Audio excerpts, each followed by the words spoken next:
राम राम राम हरे हरे।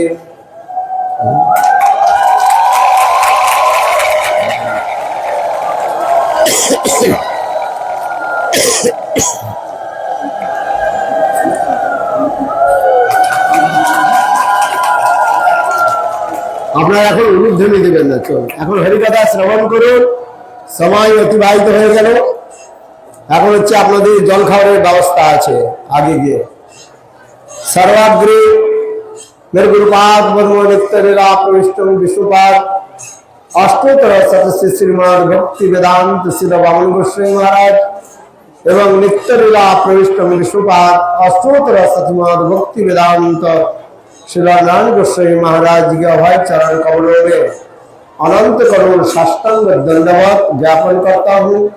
तत्पश्चात नित्य लीला प्रविष्ट विष्णुपाद अष्टोत्तर सदस्य श्रीमद् भक्ति वेदांत स्वामी महाराज एवं मंचस्थ विराजमान समस्त सन्यासी वृंद, उपस्थित समस्त वैष्णववृंद, मातृवृंद, गौरगत सज्जन वृंद, हरि कथा पिपासु सत्रिवृंद, सभियों के चरण कमलों में मेरा यथायथ दंडवत प्रणाम स्वीकार हो।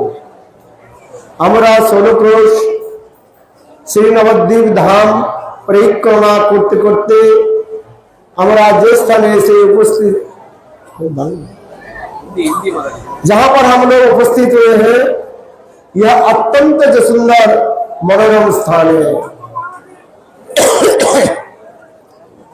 यह चंपाघट्ट, आप ये बहुत सुंदर मनोरम स्थान है।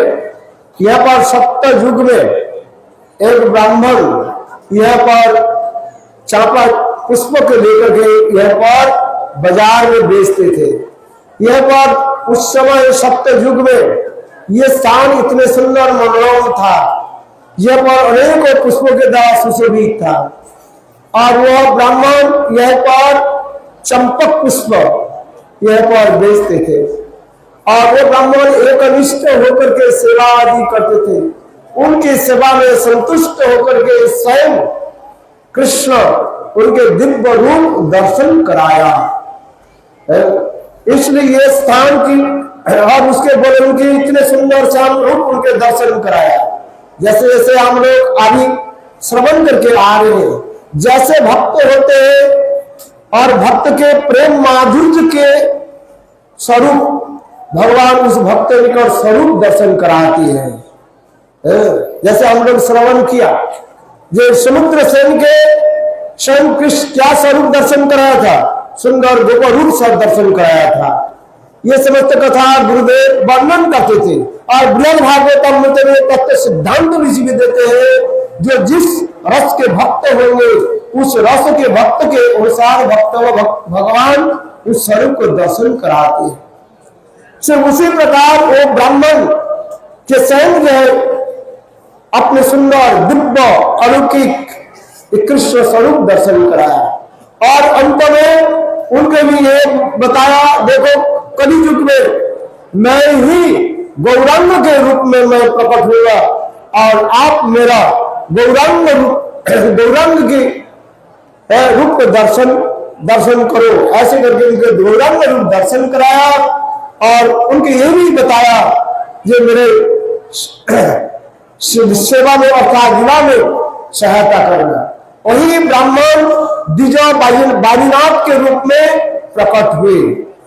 वह द्विजा बालीनाथ ये पर भी गौर गणेश दीपिका में मिला जाता है। वही गौर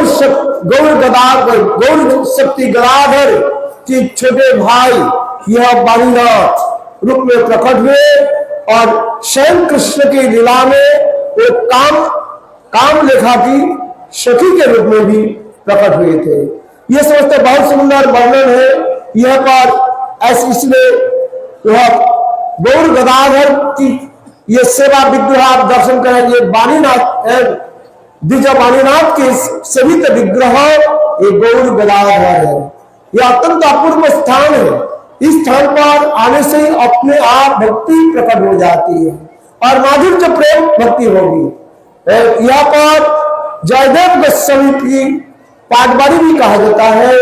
जयदेव गोस्वामी पाठ जिन्होंने सर्वोत्तम जो माधुर्य और प्रेम रस ग्रंथ के प्रकाश किया वो गीत गोविंद जयदेव के लेकर के आज तक भी उड़ीसा के भक्तगण और बंगाल के भक्त लेकर के अभी तक भी यहाँ पर कलह करते, प्रेम कलह करते हैं। कोई कहते हैं जयदेव गोस्वामी बंगाल में जन्म लिया और कोई कहते हैं जयदेव गोस्वामी पाठ जगन्नाथपुरी उड़ीसा में जन्म लिया, किंतु शास्त्र के अनुसार जयदेव गोस्वामी वास्तव रूप में यही बंगाल में ही जन्म लिया था। जयदेव गोस्वामी के एक ग्रंथ जो है अत्यंत सुंदर मधुर ग्रंथ। मेरे गुरुदेव जयदेव गोस्वामी के गीत गोविंद की वो इन्वोकेशन श्लोक में बता देते, यदि हरि स्मरणे सरसंग मन यदि विलास कलास कुतूहलम मधुर कोमल कंठ पदावलिम शृणु तदा जय देव सरस्वती। यदि हरि स्मरणे सरसंग मन, यदि किसी के मन सरस करना है तब क्या करो, और यदि तुम्हारी कुछ हृदय में कुछ ऐसे कौतूहल इगारनेस हो तो क्या करो, मधुर कमल कंठ पदावलिम शृणु तदा जय देव सरस्वती। जयदेव गोस्वामी पाद के बीच विरचित ऐसे सुंदर जो गीत गोविंद की सदा सर्वदा स्मरण करो, क्योंकि गीत गोविंद अत्यंत उच्च स्तर के जो है ग्रंथ है, जिस ग्रंथ के चैतन्य महाप्रभु जगन्नाथपुर में जब विराजमान थे स्वरूप दामोदर रायवंद के साथ ये समस्त कथा की आलोचना करते थे। स्वरूप में गान हार नाटक विरहे काले दुहे राखे परान। जब चैतन्य महाप्रभु दिव्य उन्माद दशा में आ जाते थे उस समय स्वरूप दामोदर ये समस्त श्लोक गीत गोविंद के एक एक श्लोक कीर्तन करते थे, और रायनंद अपने स्वरचित जगन्नाथ वल्लभ नाटक की श्लोक जो है कीर्तन करते थे। और विद्यापति चंडीदास ऐसे महान उच्च प्रेमिक भक्त की भी श्लोक बंगला कीर्तन आदि करते थे। वो समस्त कीर्तन आदि सुनकर के महाप्रभु की विरह और भी बढ़ जाता था। जिस प्रकार आग में घी डालने पर जिस प्रकार आग की तेज और भी बढ़ जाता है, उसी प्रकार स्वरूप दामोदर और राय रमानंद यह गीत गोविंद की श्लोक अथवा विद्यापति चंडीदास अथवा श्रीमद् भागवत की श्लोक आदि जब बताते थे महाप्रभु के विरह बढ़ जाता था। यह गीत गोविंद ऐसे एक ग्रंथ है जो न भूतो न भविष्यति। गीत गोविंद की रचयिता श्री जयदेव गोस्वामी पाद से पाठवारी भी कहा जाता है। हम लोग कहते हैं पर निकट में जो है ये जयदेव गोस्वामी पाद की स्थान भी कहा जाता है, जहां पर बलवान सेन की दिघी कहा जाता है। ये जयदेव गोस्वामी पाद बलवान सेन की समय थे उस समय, और सेन बलवान सेन जयदेव गोस्वामी पाद की अपने सभा की कवि के रूप में उनकी भी पद दिया था, किंतु जयदेव गोस्वामी पाद उस स्थान को छोड़कर के अत्यंत दीनहीन होकर के अपने पत्नी पद्मावती के साथ यह पर रहते थे। और जयदेव गोस्वामी पाद जब इस ग्रंथ को जब रचना कर रहे थे, और इस ग्रंथ में इतने सुंदर 4 प्रकार के जो नायक के भाव और 8 प्रकार नायिका के भाव इसमें प्रकट किया। धीर संत धीर ललित ऐसे कृष्ण के सुंदर नायक के भाव को प्रकट किया, और अष्ट नायिका के भाव भी इसमें प्रकट किया, और अभिसारिका नाय से लेकर के और अंतिम जो अष्टम जो नायिका जो है उसके कहा जाता है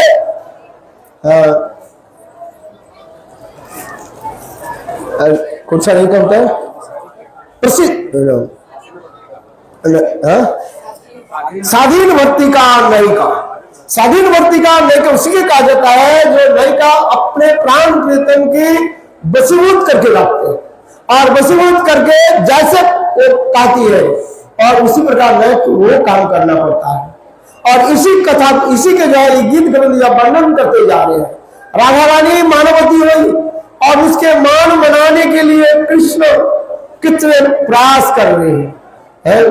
मानव के बारे में तो बहुत कुछ कहा दिया गया शास्त्र में, उज्जैन में, ग्रंथ में अनेक प्रकार की मानव के बारे में कहा गया है। उस मान की वर्णन करते हुए जब श्री जयदेव गोस्वामी पाद ये लिख रहे जो श्रीमती राधा के मान मनाने के लिए क्या लिख रहे, स्मरण खंडनम मम शिरसि मंडनम, यह तक तो लिख दिया और आगे लिख नहीं पा रहे। क्यों? जयदेव गोस्वामी के मन में यह श्रीमद् भागवत में प्रतिपादित कर दिया, ईश्वर परम कृष्ण सच्चिदानंद विग्रह एक जंग से कलापुंसो कृष्णस्तु भगवान स्वयं, कृष्ण स्वयं भगवान। जयदेव गोस्वामी पाद की मन में यह आ रहे जो स्वयं कृष्ण भगवान है और भगवान के सिर पर कोई स्त्री पर पैर रखेंगे, ऐसे कोई शास्त्र उदाहरण है कोई रख नहीं पाएंगे। बंगाल में कहा जाता है पति सती देवता पति, सती जो सती नारी है उनके पति क्या क्या लगते हैं, साक्षात भगवत स्वरूप माना जाता है। जो स्त्री अपने पतिदेव के भगवत स्वरूप ज्ञान नहीं करते हैं उसके सदित्व वो नष्ट हो जाता है। इसमें शास्त्र में बहुत प्रमाण है, इसलिए जयदेव गोस्वामी पाद ही विचार करे आज यदि उसमें जयदेव गोस्वामी पाद ने राधा जी के मान में स्मरण खंडनम मम शिरसि मंडनम, राधा जी मानवती हो गई और मानवती होकर जब बैठी हुए तो कृष्ण प्रणाम भी कर रहे हैं, किंतु तथापि राधा जी की मान भंग नहीं हो रहे। तो आगे के लाइन क्या लिखे, जयदेव गोस्वामी पाद लिख नहीं पा रहे। उससे जयदेव गोस्वामी पाद चिंतन करने लगे इस श्लोक के पूरा पद कैसे पूरा करूं। ऐसे चिंतन करते करते जयदेव गोस्वामी पाद गंगा स्नान में चले गए और ठीक उसी समय स्वयं कृष्ण जयदेव गोस्वामी पाद की रूप धारण करके वह पर पधारे और उनके पुत्री पद्मावती देवी के मेरे पद्मा मुझे किताब दे दो, मेरे स्मरण आ गया और मैं वो जो श्लोक में जो आधा में रख करके गए उसमें पूरा करता हूं। उस समय पद्मावती देवी उनके पत्नी उनके वो किताब दिया और स्वयं कृष्ण जयदेव गोस्वामी रूप धारण करके वो दूसरी लाइन के देही तब पद पल्लव मुदारम, ये श्रीमती राधिके मान श्रीमती में आप अपने मान रूपी गर्व के जो है दूर कर लीजिए और मैं अपने सब कुछ तुम्हारे चरण में निछावर कर दिया और अपने चरण कमल जो है मेरे सिर पर आप स्थापित कीजिए। ऐसे करके स्वयं कृष्ण वो पद को लिख करके चले गए। कुछ समय के बाद जब स्वयं जयदेव गोस्वामी पाद जब पधारे तब उस समय पद्मावती देवी कहने लगे आप तो अभी स्नान करने के लिए गए और अभी जल्दी कैसे आ गए। उसमें कहने मैं तो स्नान करके अभी तो स्नान करके मैं आ रहा हूं क्योंकि मैं अभी चिंतन कर रहा हूं वो श्लोक को मैं कैसे लिखूं। श्लोक मैंने पूरा श्लोक नहीं लिखा, मैं हर श्लोक के 2 चरण होता है, एक चरण में लिख करके गए, दूसरी चरण अभी तक मैं पूरा नहीं किया। करे नहीं आप तो अभी आए थे और मुझसे आप वो ग्रंथ जो लिया और स्वयं आपने लिख करके गए।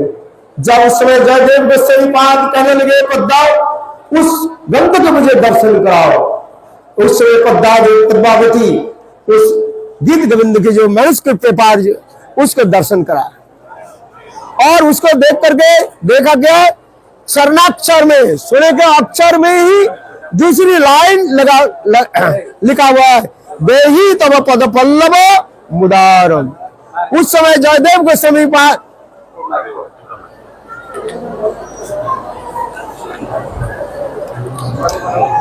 उस हमारी समाप्त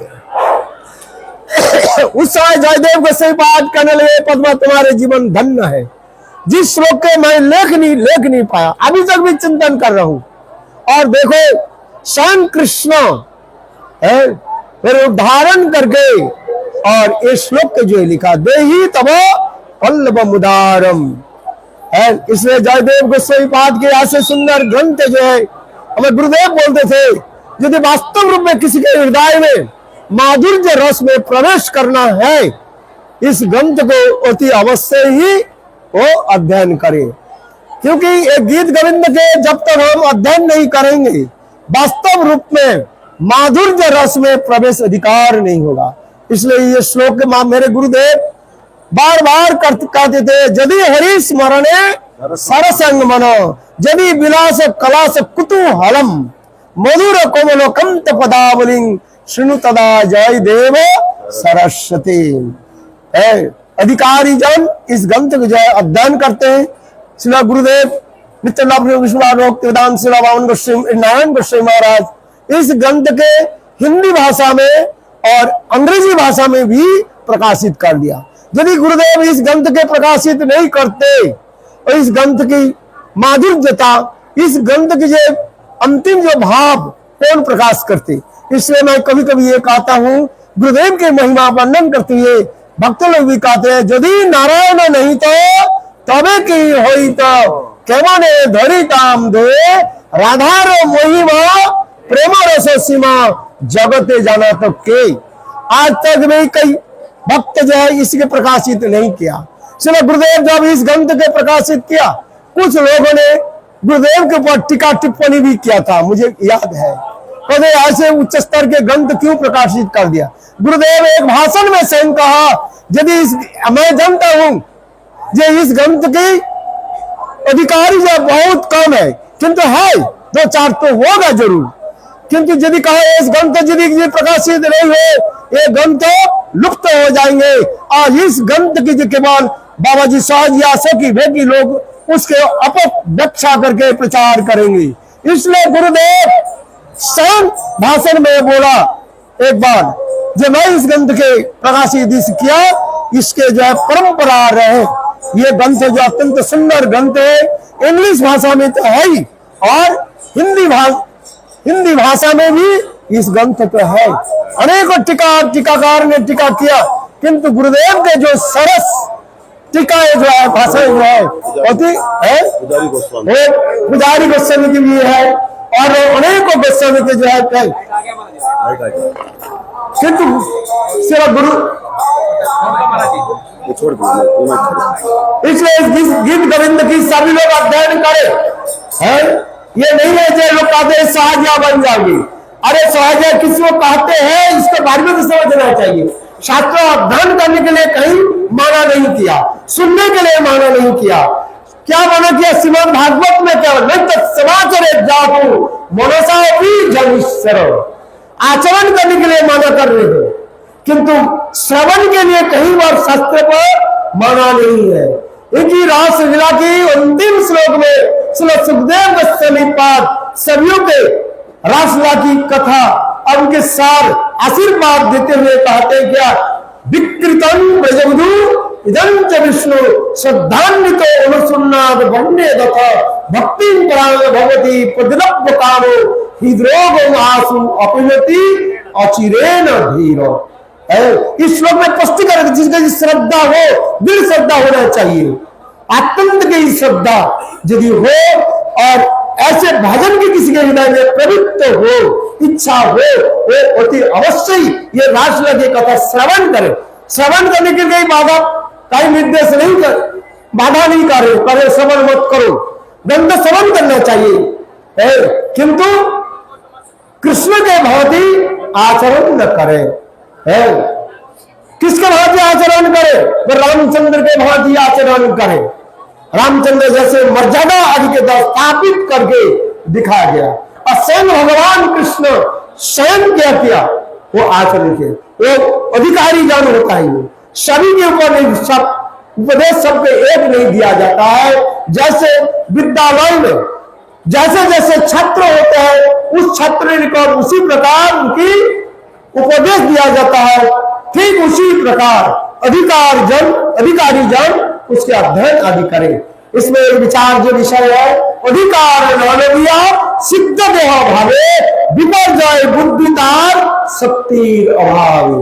अधिकार प्राप्त नहीं करके कोई अपने सिद्ध देह की चिंतन आदि करे तो उसके अति अवश्यंभावी उसके पतन हो जाएगा। इसलिए हम अधिकार प्राप्त करें और अधिकार प्राप्ति करने के लिए श्रवण करना जरूरी है।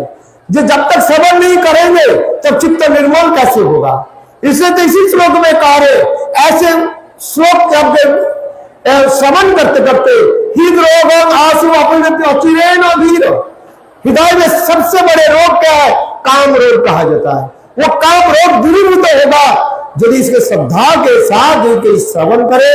ये तक भी हमारे विश्वनाथ चक्रवर्ती पाद माधुर्य कादम्बिनी ग्रंथ में लिखते हैं, यदि कोई श्रद्धा के साथ श्रवण करे बड़े पहले प्रेमा भक्ति उदित होगा और इसके पश्चात सारे काम हृदय से दूर होती हो जाएगा। इसलिए जयदेव गोस्वामी पाद के ग्रंथ के जय हम बार बार प्रणाम करते हैं, इस ग्रंथ के स्मरण करते हैं, इस ग्रंथ की जय सार हम चिंतन करते हैं। जयदेव गोस्वामी पाद के चरण में बार बार नमन करता हूँ। वंशा कृपा सिंधु वैवच पतितानं पावनेभ्यो वैष्णवेभ्यो।